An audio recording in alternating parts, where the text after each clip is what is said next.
جناب رسول اللہ صلی اللہ علیہ وسلم کے حکم کو نہ ماننا۔ قرآن کریم میں اللہ تبارک و تعالی فرماتا ہے، جو لوگ اللہ کے رسول صلی اللہ علیہ وسلم کے حکم کی خلاف ورزی کرتے ہیں، ان کو اس بات سے ڈرنا چاہیے کہ کوئی آفت ان پر آ پڑے یا کوئی دردناک عذاب ان پر آ جائے۔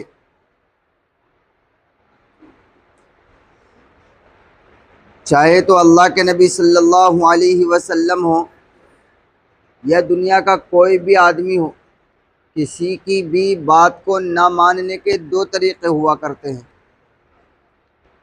نہ ماننے سے مطلب یعنی انکار کرنے کے۔ جب انکار کرے گا تو مانے گا ہی نہیں۔ تو کسی کی بات کو نہ ماننے کے دو طریقے ہیں۔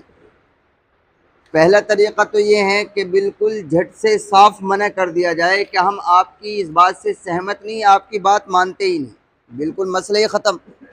یہ بھی انکار کرنے والا ہے۔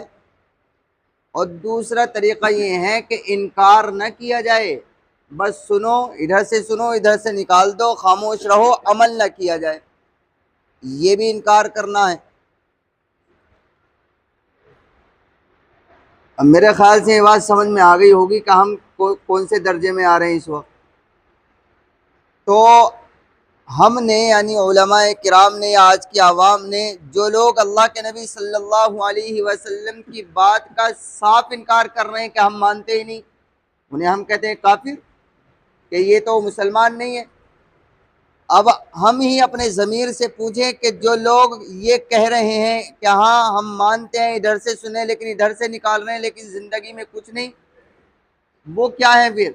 وہ بظاہر کہتے رہے آدھار کارڈ میں نام لکھوا کر کہ ہم مسلمان ہیں، لیکن ایمانداری کی بات یہ ہے کہ اگر صحابہ کا دور ہوتا تو ہم پر کوئی مسلمان ہونے کا فتویٰ نہیں لگایا جاتا، ہم کسی اور دوسری کیٹیگری میں چلے جاتے۔ حقیقت یہی ہے۔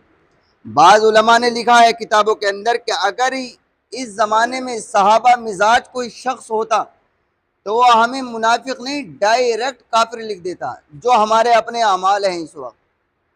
ہم ہر آدمی اپنے بارے میں ذرا جھانک کر دیکھیں کہ کیا ہم اس نہج پر نہیں کھڑے ہیں کہ ہم جناب رسول اللہ صلی اللہ علیہ وسلم اور ان سے پہلے اللہ تعالیٰ کے حکم کو صرف ماننے تک ہی مانتے ہیں، عمل کرنے کے لیے نہیں۔ جہاں عمل کرنے کی باری آتی ہے پھر ہمیں اپنا معاشرہ نظر آتا ہے، جہاں عمل کرنے کی باری آتی ہے پھر ہمیں اپنا مفاد نظر آتا ہے، جہاں عمل کرنے کی باری آتی ہے تو پھر ہمیں اپنے آس پڑوس کے لوگوں کے طعنے نظر آتے ہیں کہ یہ کیا کہیں گے۔ پھر ہمیں اس وقت یہ پرواہ ہرگز نہیں ہوتی ہے کہ اگر ہم نے یہ کام ایسے کر لیا، ایسے نہیں کیا تو اللہ کے نبی کیا کہیں گے قیامت کے دن، یا اللہ تعالیٰ ہمارے بارے میں کیا فیصلہ لیں گے، ہمیں کوئی پرواہ نہیں ہوتی۔ تو اس لیے کسی کے حکم کو نہ ماننے کے دو طریقے ہیں، ایک تو یہ کہ بالکل سراسر انکار کر دیا جائے، یہ بھی مجرم، اور ایک یہ ہے کہ انکار تو نہ کیا جائے بلکہ سن کر انسنی کر دیا جائے، یہ اس سے بڑا مجرم نظر آتا ہے۔ حقیقت ہے نہیں، مجھ سے کوئی یہ کہا اس کا کوئی بات کہے آپ حضرات میں سے، تو ایک تو یہ ہے کہ میں منع کر دوں بھائی میرے بس کی یہ کام نہیں ہے، ٹھیک ہے، تو آپ کو یہ اطمینان ہو جائے گا کہ بھائی امام صاحب نے تو منع کر دیا، تو آپ مجھ سے کوئی توقع نہیں رکھیں گے۔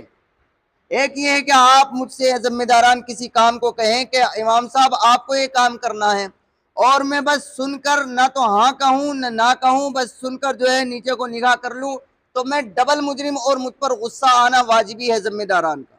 یہ کہیں کیوں؟ اس لیے کہ یہ تو نہ ہاں کرتے نہ کرتے، سن کر انسنی کر رہے ہیں، تو اس پر تو آدمی کو اور زیادہ غصہ آتا ہے۔ شریعت بھی تو یہی کہہ رہی ہے کہ ایک تو وہ ہے کہ جس نے کہہ کر انکار کر دیا اور جس سے کہا منع کر دیا کہ ٹھیک ہے، اور ایک وہ ہے کہ جو کہتا بھی ہے کہ ہم مسلمان ہیں، دعویٰ بھی ہے اس کا کہ ہم اللہ کے نبی کو مانتے ہیں، لیکن اس کی زندگی کو دیکھو، نہ نمازیں ہیں، اس کی زندگی کو دیکھو نہ سچ ہے، اس کی زندگی کو دیکھو غیبت سے بھری پڑی ہے، اس کی زندگی دیکھو لہو و لعب کے کاموں سے بالکل بھری ہوئی ہے، تو وہ تو شریعت کی نظر میں بڑا مجرم ہے۔ اس لیے ہمیں اپنی زندگی پر غور کرنا چاہیے کہ ہم کون سی کیٹیگری میں اور کس نہج پر زندگی گزار رہے ہیں۔ اللہ تعالی ہم سب کو عمل کی توفیق عطا فرمائے۔